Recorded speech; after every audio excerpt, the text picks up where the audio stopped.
Do you have time next weekend? Come over to our place for a change. I accepted my son Paul's invitation and looked forward to that day. However, on that day, I received a text from Paul. He had an urgent matter but assured me he'd be back soon, so he wanted me to relax there in the meantime.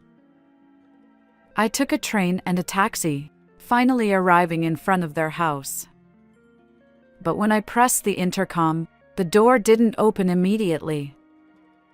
Eventually, my granddaughter Rose appeared. "Hi, Rose!" She urgently motioned for me to come closer. Just a moment, come this way. "Ha.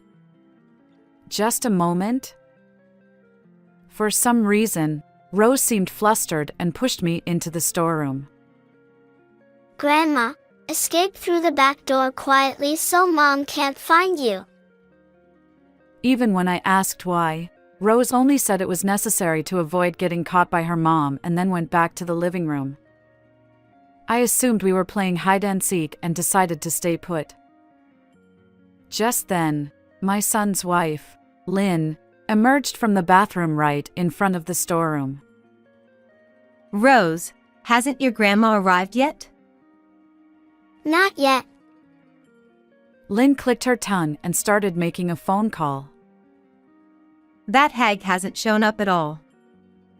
Can't even keep time. It's the end for her. It's time for the generational shift, I suppose. Wait, was she referring to me as that old hag? But the shocking revelation didn't end there. Lynn began sharing something truly unexpected. I am Amelia River. Today, it's a sunny holiday, and I can hear birds chirping outside my window. I open the curtains, tidy up my appearance, and head from the overly spacious bedroom to the smaller room in the back. As I open the door, there's my late husband's smiling portrait. He passed away in an accident a few years ago. At the time, I was devastated and couldn't function, but with encouragement from my son Paul and his wife Lynn, I've managed to lead a normal life as a full-time employee. Above all, I mustn't falter here, especially for my granddaughter Rose, who's now in elementary school. I clasped my hands in front of the portrait and closed my eyes. May you rest peacefully in heaven, my dear husband, who worked so hard to build this beautiful, spacious house for us. After lightly dusting the portrait, I made my way to the living room. This room is decorated with artwork from a floral arrangement class I attend with neighbor friends. It's my current hobby.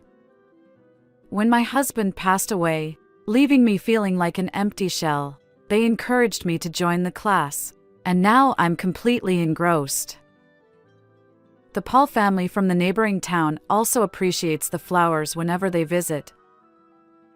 Paul went to an out-of-state university and ended up working there. He met Lynn, got married, and Rose was born. Although Rose has grown quite a bit, she still enjoys running around this house, so maybe its spaciousness suits her. Despite being alone, I managed to keep myself busy and content. Today is the day I go to the flower arrangement class with my friends. As I prepared, the nonchalant doorbell chimed in the living room. "Coming!" I called out and headed toward the entrance, but the door opened before I could reach it. Hello, Mom. Not again, I thought. Over the past few months, Lynn has been dropping by unannounced with Rose. Initially, it was just on weekends after giving prior notice. But now, it's practically every day without any warning. Honestly, it's become quite tiresome since I have my own schedule. A simple phone call would suffice. Good morning. Oh, it was quite a journey to get here. Lynn, I have a flower arrangement class today, so I'll be out. Sorry, but will you go back home today? I hurriedly stopped her from entering the living room. If she thinks it's too far, she could just not come. Oh, don't worry about it. I'll watch the house as usual. But Sure, I'll lock up. Oh, is there something for lunch? without bothering to listen to my words, Lynn forcefully entered the room. My granddaughter Rose, on the contrary, was apologetic and followed Lynn inside. Back when she used to admire the flower arrangements with such enthusiasm, it was endearing to see Lynn watching her. But how did things take this turn? Listen, Lynn, I've said it many times. Please give me a heads up before coming over. Lynn replied nonchalantly. Well, since I'm here anyway, it'd be more trouble to notify you. I don't want to deal with such bothersome things. She confidently sat in the middle of the sofa, eyes glued to her smartphone. She'd show up at my house like this, lazy and leaving meals to others. Rose even offered to help, her voice trembling. I don't want to be a nagging mother-in-law, but my patience has its limits. Oh, well, anyway, I'm heading out now, so you should go home. What? We've come all this way. It's terrible to turn us away. I've told you repeatedly to give me notice. I replied. Lynn leaned in toward Rose and said, Rose must be tired too, right? She smiled, but there was something cold in her eyes. Rose hesitated for a moment and quietly replied yes. See? Your adorable granddaughter agrees. Can't we be a little more accommodating? In the end, Lynn prevailed, and I was left with the two of them. When I met up with my friends and held flowers, I couldn't concentrate. Irritation toward Lynn aside, I couldn't forget Rose's expression from earlier. My friends noticed something was wrong and asked what happened. I shared the story, and one friend suggested I talk to Paul about it. So, I decided to call Paul on my way back. Hi, Paul. Do you have a moment? Sure, Mom. What's going on? It's about Lynn. And so, I told Paul about how recently both Lynn and Rose have been visiting frequently, without giving any prior notice, and how Rose seems down. Initially, Paul was surprised, but he listened attentively and apologized sincerely. I'm sorry, Mom. I had no idea. I'll talk to Lynn and make sure she doesn't come over without notifying you. I promise. Thank you. But what's going on with Rose? Honestly, I have no clue. Whenever I'm around, Rose is cheerful and behaves well. She doesn't seem like what you described. I see. Maybe it's only when she's with Lynn. I don't know the reason, but I'll keep a close eye on them and try to avoid leaving them alone together. Yes, that's a good idea. We wouldn't want anything to happen to Rose.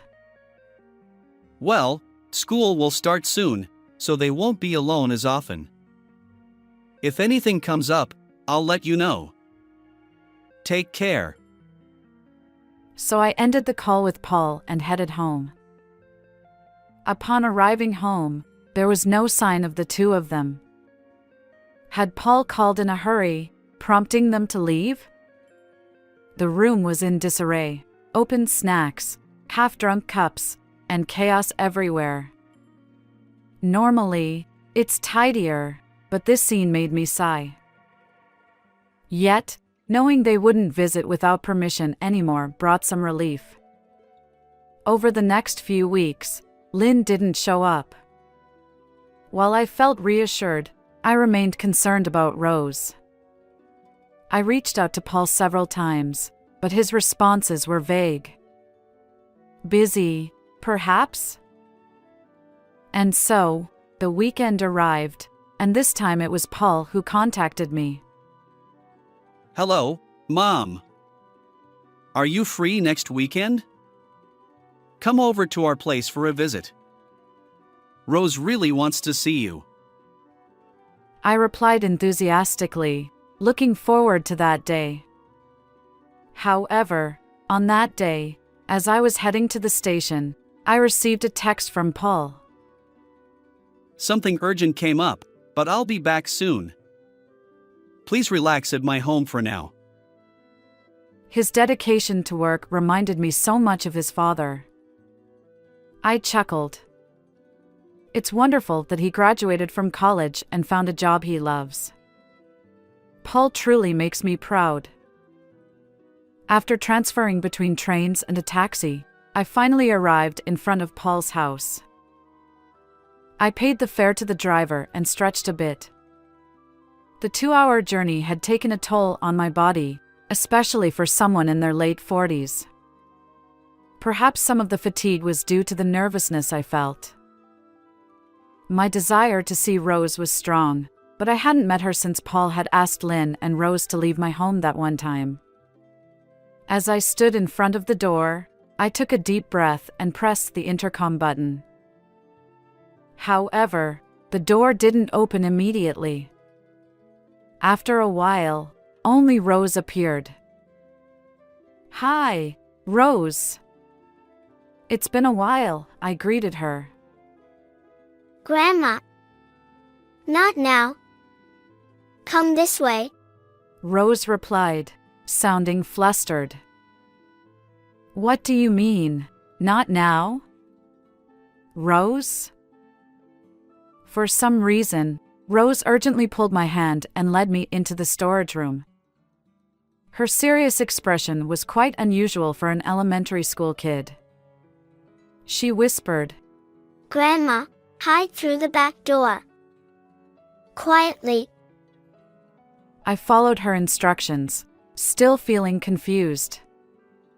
Was this some kind of hide-and-seek game? I stayed put, waiting. Then I heard the sound of the bathroom door opening, and Lynn's voice reached me. Didn't your grandma arrive? She asked Rose. Peeking through the gap in the storage room, I saw Rose shaking her head vigorously, and Lynn responding with an annoyed gesture. They were having a silent exchange. Lynn then took out her smartphone and began talking to someone. Hello? I'm sorry it took me so long to call you. I can only chat for a little longer, though. Such a shame. Their conversation continued, touching on topics like last night's dinner and how busy work had been. Lynn must have been on the phone with a friend. Perhaps that's why she hadn't come to the front door when I rang the intercom. It might be a little awkward, but I couldn't just stay in the storage room forever. So, when I started to move, I heard Lynn talking. Seriously, that old hag hasn't shown up at all. Can't even keep time. She's done for. It's time for a generational shift. I froze in place. Was she talking about me as the old hag? She usually only calls me Mom or by my name. Despite my surprise, I realized this was a chance to learn Lynn's secret, so I listened intently. And then, to my surprise, Lynn started talking about something completely unexpected. Well, I can chat for a while. Our last date was so much fun. That hotel was amazing, right? Truly impressive. I want to go there again soon. Can't wait to see you. Her tone changed noticeably. She spoke with a flirtatious voice, genuinely excited. At first, I thought she was talking to a friend, maybe about Paul. But would she discuss dinner or dates over the phone? Paul was at work. So, was this someone other than Paul, a man, and not just a friend? As I reached this conclusion, a chill ran through me. I pulled out my smartphone, trembling, and pressed the record button. Lynn continued. You're amazing. I want a brand name bag next. If you get it for me, I'll wear that cute outfit you mentioned the other day. You can do whatever you like. The content made me nauseous. And all this while her young daughter, Rose, was right there. Rose might not fully understand, but she sensed that her mother's behavior wasn't praiseworthy. Rose thought that if I ran into Lynn, who was on the phone with someone else, it would be a big problem. So she forcefully pulled my hand and told me to hide in the storeroom. Rose, still in first grade, sat there with a sad expression, unknowingly bearing the weight of her mother's actions. The old hag is too stubborn to survive. I want her to leave soon and give me that big house so that we can live together in peace and quiet. By that big house, does she mean my house? What could she mean by too stubborn to survive? I wanted to say something, but I tried hard to hold it back. My mouth went dry. Really, it's really annoying. She got angry when I took a picture of the interior. It's like she's going through menopause. I wish she'd learn from my kindness. After that, she continued to make horrible remarks about how my clothes were tacky and the food menu was old. I felt sadness and anger at the same time, thinking that he had thought of me that way. I rubbed my shaking body, telling myself that getting out of here now and getting angry would not change anything, and that I would just have to bear it for now. I'm really grateful that you prepared the medicine for me. I'll have to give her lots of them so she can get the hell out of here soon. Saying this, Lynn transferred the white powder in her hand into a cup. It was hard to see through the gap, but I assumed it was a visitor's cup I had given her a long time ago. It felt as if a blade had been placed against my neck. I don't know what medicine it was, but I was sure it was something not good. Don't tell me you're going to make me drink that. My blood quickly drained from my veins. I never thought that my son's wife, whom I had always thought of as a good daughter, would do such a thing. Well, I'd better go. My husband will be back soon. See you at the hotel. I love you. Saying that, Lynn pulled the smartphone away from her ear.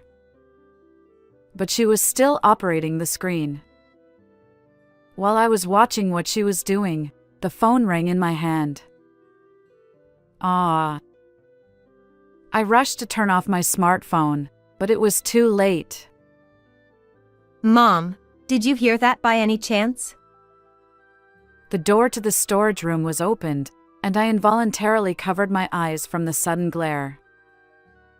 Slowly, I looked at Lynn's face in front of me and saw the same cold smile she had shown Rose that day. It was the first time I had ever been afraid of a woman's smile, much less that of a member of my own family. What are you talking about? I just got here a few minutes ago. I tried to argue in a trembling voice, but it would have been pointless. You heard it, didn't you? With a stern voice, Lynn closed the distance between us step by step. I resigned myself to the truth and decided to speak honestly. I stepped out of the storage room and faced Lynn. Yes, I heard. What exactly is going on? Are you having an affair? I mustered the courage to confront her. Honestly, I was trembling with fear, but I needed to confirm the facts. My body tensed up, and my palms grew sweaty. Honestly, why are you taking this so seriously? The person I was talking to earlier is just a friend. It's all a lie. Please forget about it.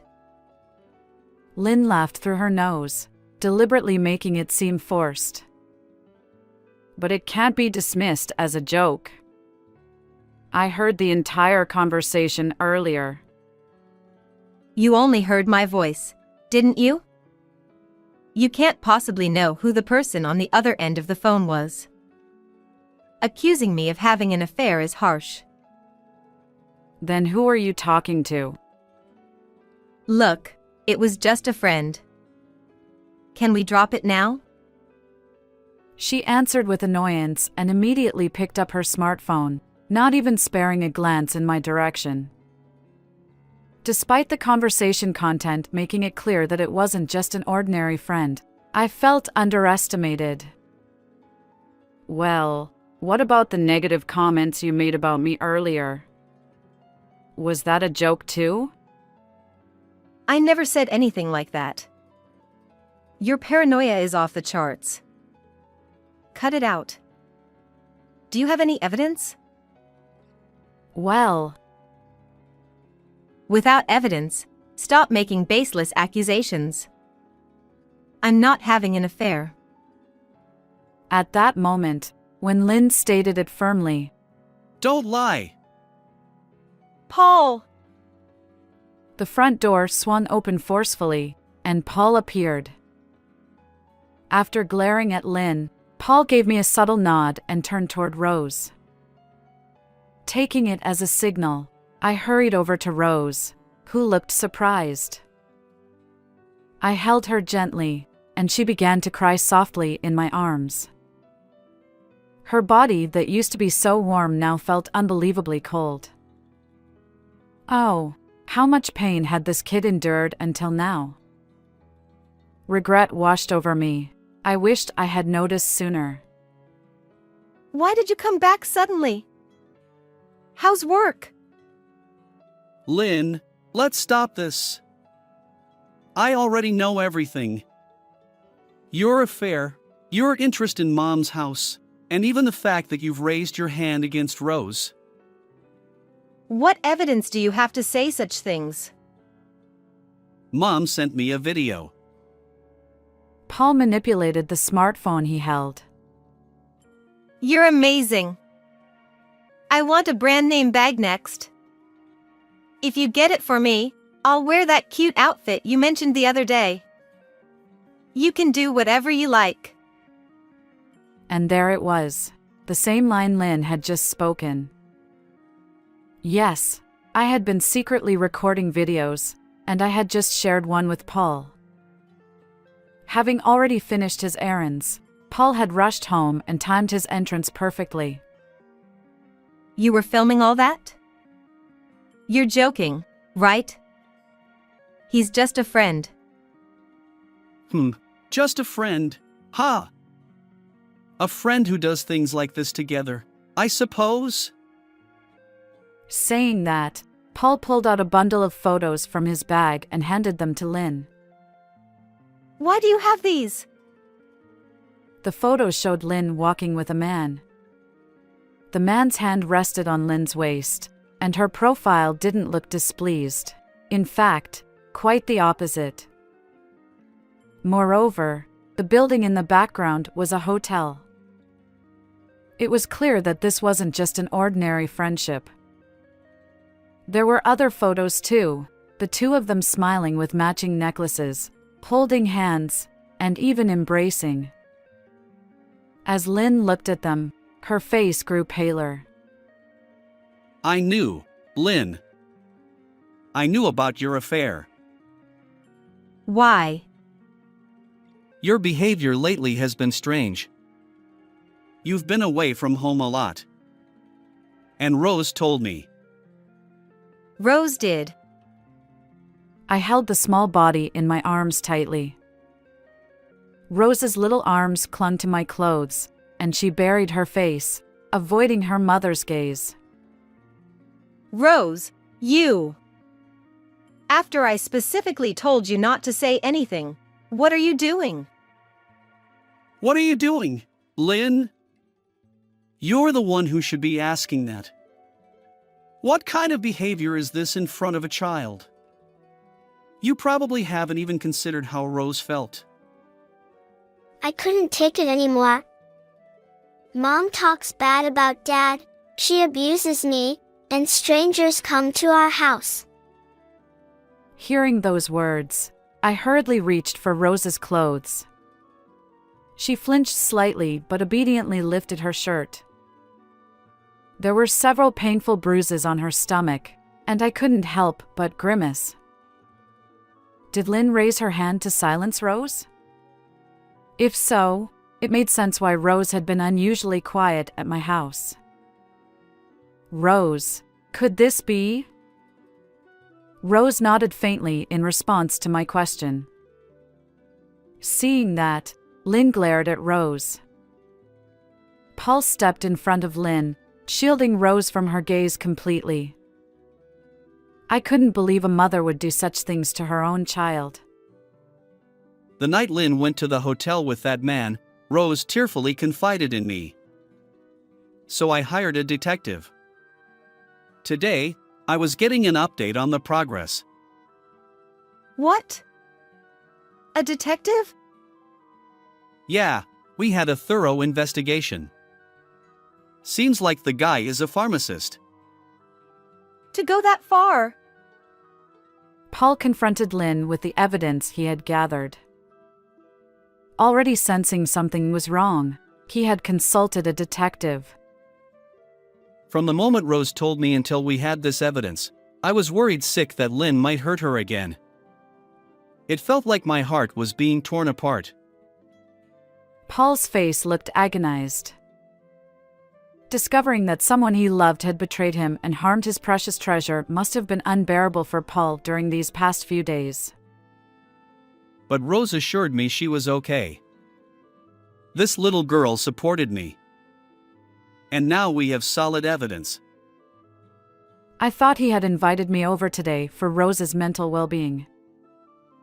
For Rose, her mother had become nothing more than a source of fear. Paul turned toward me and bowed deeply.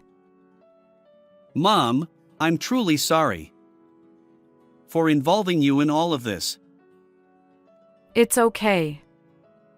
Both you and Rose have been incredibly strong, I reassured him. This was undoubtedly their true feelings. Rather than apologizing to me despite their own suffering, I felt proud of Paul for being able to do so. Thank you. Paul wore a genuinely apologetic expression, but there was also a hint of relief in his eyes.